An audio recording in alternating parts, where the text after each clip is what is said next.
हरिओम प्रिय दर्शकों, यदि आपकी कन्या राशि या कन्या लग्न है तो इस वीडियो को बहुत ध्यान से देखिएगा, समझिएगा। इस वीडियो में हम समझने वाले हैं कि 6 फरवरी से लेकर 1 मार्च तक का ये जो समय है, ये शुक्र का अपरिवर्तन का समय है। शुक्र 6 फरवरी को अपना राशि परिवर्तन करने जा रहे हैं।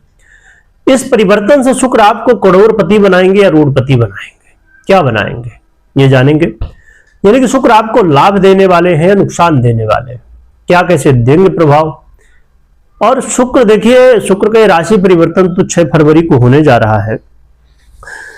और कन्या वालों के लिए शुक्र वो ग्रह हैं जो कि बुध के बाद दूसरे ग्रह हैं शुक्र, जो कि महत्वपूर्ण है आपके लिए, क्योंकि ये स्वयं भाग्येश भी है आपके। और दूसरा भाव जो कि सबके लिए बहुत अच्छा लगता है कि भैया सबको लगता है हमारा ये भाव अच्छा हो, दूसरा भाव और एकादश भाव, तो सबको लगता है बढ़िया होना चाहिए भाव। क्यों होना चाहिए जानते हैं? फाइनेंस का भाव है, दोनों भाव फाइनेंस के, और फाइनेंस तो सभी चाहते खूब हो। तो इसलिए अब शुक्र धनेश भी है और आपके भाग्येश भी है। परंतु यहां पर एक थोड़ी समस्या है प्रिय दर्शकों, उसका हम निवारण भी समझेंगे कि है तो भाग्येश और धनेश, परंतु इनका गोचर काल कुंभ में तो होगा, पर जब से कुंभ में होगा तो ये कहां आ जाएंगे मालूम है? षष्ठम भाव में। इस भाव को त्रिक भाव कहा जाता है। कौन सा भाव? त्रिक भाव, यानी कि अच्छा नहीं माना जाता। तो यहां पर खाली इतना ही नहीं, शुक्र तो आएंगे 6 तारीख को, परंतु पहले से ही राहु विराजमान है कुंभ में। और अब 3 तारीख को, अभी बस 3 फरवरी को ही रात्रि में आ चुके हैं कौन? बुध भी आ चुके हैं, और अब शुक्र भी आ जाएंगे।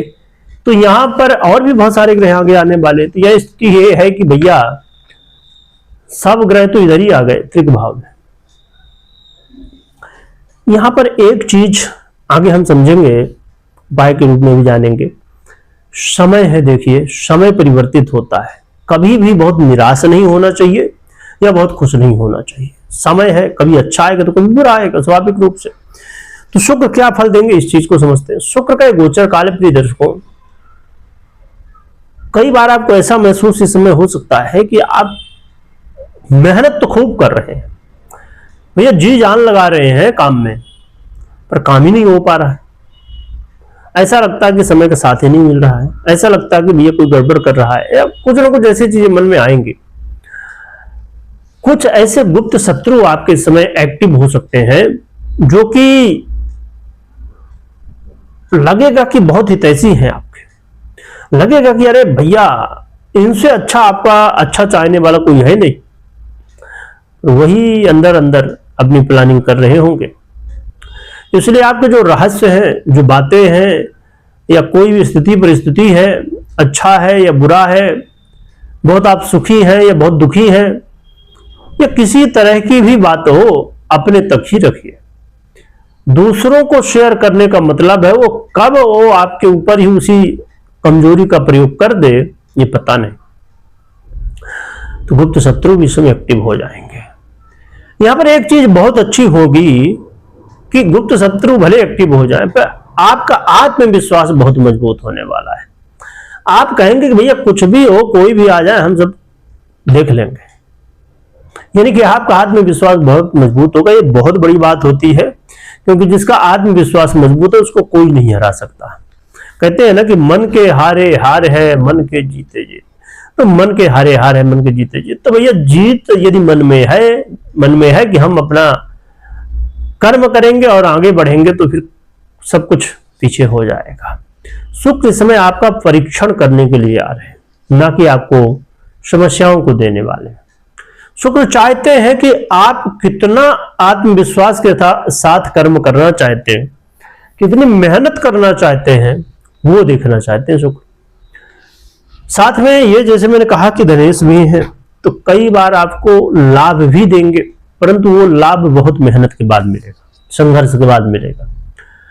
शुक्र का एक गोचर काल आपके जीवन में एक बहुत अच्छी बात और भी करने वाले हैं कि आपने सोचा था कि भैया ये काम तो हो नहीं पाएगा, पर यदि आपने 100% दे दिया तो फिर उसको कहते हैं ना कि जब हम पूरे तन मन धन से किसी काम में लग जाएं तो फिर सफल होने से कोई रोक नहीं सकता। देखिए संघर्ष तो बहुत है, परंतु कर्म यदि आपने किया तो सफलता भी मिल सकती है। आपके भाग्य जागृत हो सकते हैं कर्म से। शुक्र का गोचर काल थोड़ा सावधानियों का है, कुछ लाभ भी दे रहा है परंतु कुछ नुकसान भी दे रहा है। तो क्या उपाय करना चाहिए ये जान लेते हैं। प्रिय दर्शकों, शुक्र का ये गोचर काल अच्छा हो आपके लिए, इसके लिए सबसे पहला स्टेप है, सबसे पहले उपाय है पर्सनल कुंडली को चेक करना। अभी हमने समझा कि शुक्र के बहुत अच्छे प्रभाव नहीं है, कुछ अच्छे भी हैं, परंतु यदि आपकी पर्सनल कुंडली में शुक्र बहुत अच्छी स्थिति में है तो समझ लीजिए कि ये जो समस्याएं हैं वो समस्याओं की जगह बहुत अच्छा होने लगेगा। परंतु शुक्र यदि पीड़ित है तो फिर गोचर में भी पीड़ित है, तो फिर यहां समस्याएं हो सकती हैं। अब हम बात कर लेते हैं उपाय की। तो पहले उपाय तो ये कि पर्सनल कुंडली विश्लेषण के बाद में निर्णय लीजिए। बात करें दूसरे उपाय की तो आप मां लक्ष्मी और स्वयं शुक्र की आराधना करिए। शुक्र के मंत्र ओम द्राम द्रीम द्रौम सा शुक्राय नमः या शुक्र के अन्य मंत्रों का जप करिए। मां लक्ष्मी के मंत्र ओम श्री महालक्ष्मी नमः या मां लक्ष्मी के अन्य मंत्रों का जप करिए। तो जितना ज्यादा भगवान नाम की आराधना, भगवान की आराधना, शुक्र की आराधना करेंगे उतना ही आपके लिए अच्छा है। क्योंकि कहते हैं कि तप बल रचई प्रपंच विधाता, तप बल विष्णु सकल जगत राता, तप बल शंभु करहि संहारा। तो ये सकल जो पूरी सृष्टि है ना, कहते हैं फिर आगे कि ये जो पूरी सृष्टि है तप के बल से ही चलती है। तो इसीलिए तप यानी कि तपस्या कर्मों के रूप में, तपस्या भगवान की, वो नाम स्मरण की यानी कि आराधना साधना यदि करेंगे जीवन में और कर्म करेंगे तो फिर जीवन में आगे बढ़ेंगे। यह समय आपके घड़ा को भरने का समय, ना कि घड़ा से पानी पीने का। तो घड़ा भरिए, जिस दिन भर जाएगा तो पानी भी मिलेगा, यानी कि अच्छे फल भी जो आज कर्म करेंगे उनके फल आज भले नहीं दिख रहे हो पर आगे चल के दिखेंगे, क्योंकि कर्म कभी व्यर्थ नहीं जाता है, ये समझ लीजिए। तो ये उपाय करिए। बाकी भगवान नाम की महिमा बहुत है कलयुग में, तो खूब स्मरण करिएगा, जयकारा लगाइएगा। वीडियो देखने के लिए बहुत बहुत धन्यवाद।